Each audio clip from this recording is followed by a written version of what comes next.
ख़बर शामिल कयूं पिया करमपुर खां। करमपुर में अॼु आल पाकिस्तान बुर्दी बुलेदी एसोसिएशन जे अॻुवाननि जो अली हैदर कंडराणीअ जे क़त्ल ख़िलाफ़ एहतजाज।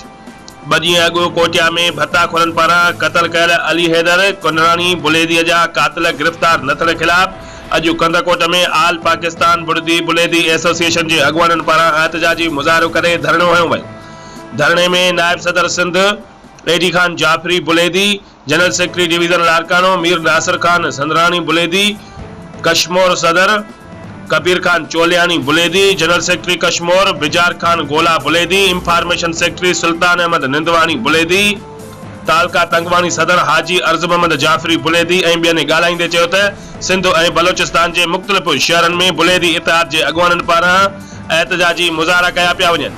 वधीक अॻुवाननि पारां एहतजाज कंदे चयो त अली हैदर कंडराणी बुलेदीअ जे कातिलनि खे जल्द खां जल्द गिरफ़्तार कयो वञे।